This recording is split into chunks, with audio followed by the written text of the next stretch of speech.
Namaste all. I am Divya Lalwani from Sparsh Department.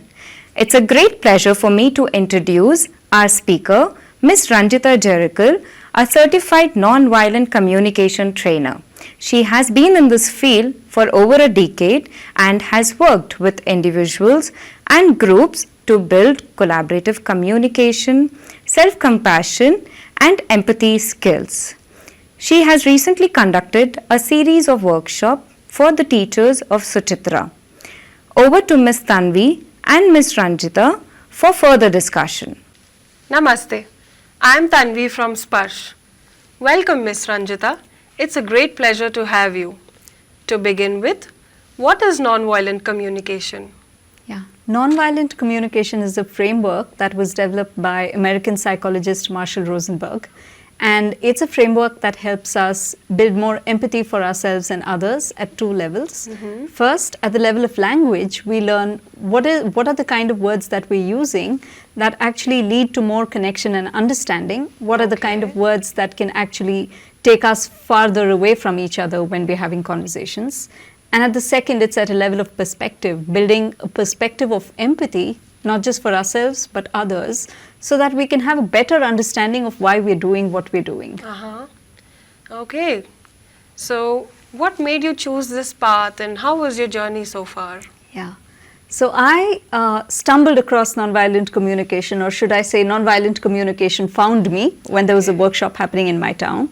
And then I went to a couple of workshops and I knew that there was something about it that resonated for me. Something about this was very healing and very helpful, but I wasn't able to put my finger on what that was.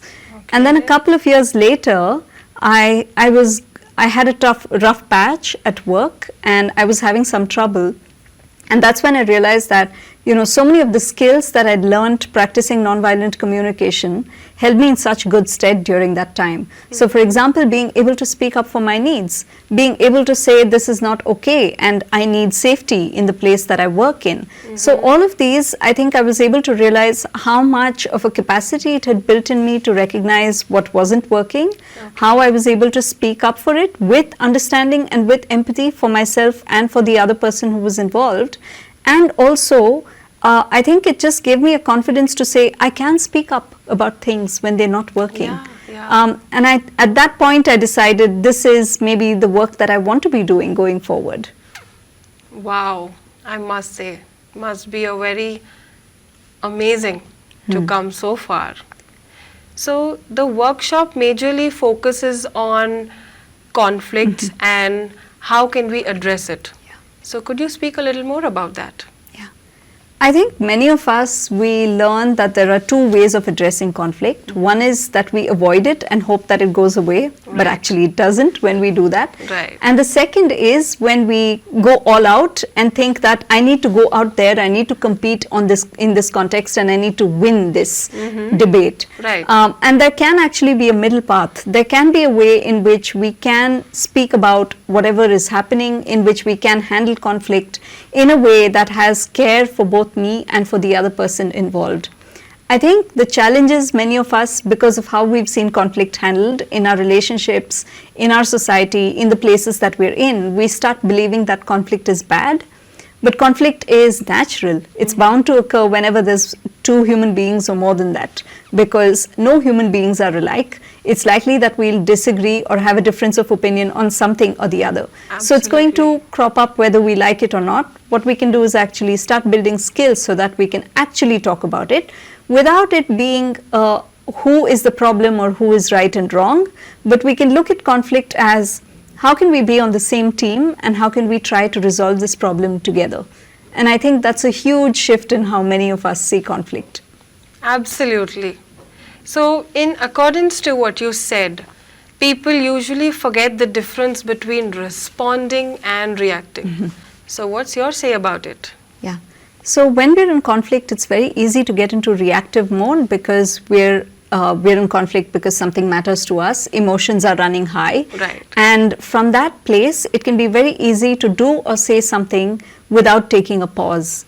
And that for me is reacting, when I'm reacting from the thoughts that I have or the judgments that I have, Right. or even without even noticing how I'm feeling about it. Right. And nonviolent communication has taught me to slow down and pause so that I can respond to the situation. And when I say respond, I mean if I can take a moment to return to looking at the situation, Okay. looking at the situation and asking myself, how do I feel about this and why does it matter to me? In a way, I'm looking at my needs, what's important for me in this context. Absolutely. And when I know what my needs are, I can ask myself, what is it that I want to say next? And how likely it is that my need is going to be heard. Right. Because when we're reacting, we're still expressing our needs, but we're likely to be expressing our needs in ways that make it very hard for the other person to hear it. Right. So if I can respond, I can actually take a moment to consider, what do I want to do next? What is it that I want to say? And is what I want to say actually going to help me get what I need or be heard for what I need? Okay. Amazing. Good to hear. So, during your workshop, you throw light upon the importance of a pause and how it is going to help us during a conflict. So, how would you describe that? Yeah. This is a part of what it means to respond rather than react. I think a pause is necessary. A pause is really what helps me to move into response mode. Right. And when we're in conflict, what usually happens is, because of the emotional charge, we might have a lot of thoughts, a lot of judgments about ourselves, about the other person, about the Right. situation itself, Right. and we're reacting from that space. And taking a pause, the thing is, when I'm in a reactive space, I'm not really open to considering the other person's perspective. Right, right. Very often I might be thinking that I'm right and the other person is wrong. And when I approach the conversation from that perspective, it's not helpful for me, it's not helpful for the other. Right. It's very likely not going to lead to our needs getting met. Right. So what I want to do is, I want to take a pause. I want to notice, and like I just described to you, if I can notice how I'm feeling, and if I can notice what I need, because my feelings are always telling me about my needs, if I Right. can say, what is this really about? It actually helps me return to a bit more, it brings the intensity down for me. Because I'm not feeding all of those thoughts and judgments that I have. Instead, I'm actually going to a deeper level of understanding the situation, Yeah, which is, yeah. what's up for me in this? Why is this important to me? And once I can listen to myself, I start becoming more and more open to listening to the other person. So until I've listened to myself, I'm not going to be able to listen to the other person. I'm likely to have judgments about them. I'm likely to think that my way is the right way, and their way is, maybe they're doing something wrong by doing what they're doing. Absolutely. And when I can pause, it actually helps me to connect with myself and my experience at a much deeper level. It helps me understand what's happening. And once I've received that understanding from myself, I can actually be more open to the other person, and I start wondering, I notice when I'm in a conflict, if I can take the time to pause, Right. then naturally my attention starts going towards, I wonder why the other person was doing what they're doing, what's happening for them. And that for me is what it means to have empathy. That Right. rather than going into a situation with a predetermined idea of what is right and wrong, if we could go into a situation with some amount of curiosity about what's up for them, why are they doing what they're doing, Right, then right. that is for me the pathway to understanding. Without that, my mind is closed. I'm not willing to understand what the other person's experience is. Right. Fantastic. Now, I think I can connect the dots of, how it works. So, how can we apply this in our lives? I can tell you about how it's helped me in my life. Absolutely. Before I started learning NVC, I knew I had emotions, but I had no idea what to do with them. Okay. I probably didn't even know that I had needs. And learning NVC has helped me become more familiar with my feelings. I'm more open to feeling them, as opposed to thinking about some feelings as being good and some as bad. And I'm becoming more and more aware of my needs. And this helps me in different ways. First, it helps me be more compassionate to myself, because no matter what I do, I can see that I'm attempting to meet needs. And then it also helps me build a better relationship with myself. So it's led to a lot more self-awareness than I had before. Right. And in my relationships with other people, it's helped me to be able to listen to other people more deeply, more attentively, even when I don't agree with what they're saying. So I can actually listen for the deeper message that beyond the opinion or what somebody is doing, I can actually listen for what's important for them in this context, what needs are they trying to meet. And that, I think, is what's really helped me build deeper and stronger relationships with the people I know. And on a maybe on a bit of a lighter note, I think I mentioned during the workshop that I used to be so scared of asking for my needs to be met that I'd be terrified of going up to my boss and saying, I need a day off. And can you imagine, this is actually something that I've earned as a leave, and I'm afraid of asking for it. One of the biggest benefits of NVC for me has been learning to ask for what I need. It's really okay to have needs, and it's okay to ask for what I need. So this has been my experience, and there are people around the world who are practicing NVC and who are applying it in different contexts, in schools, like in Suchitra, and of course in workplaces, in prisons where there's a lot of rehabilitation and support work that's happening, in addressing conflicts not just at interpersonal levels but also at much larger spaces.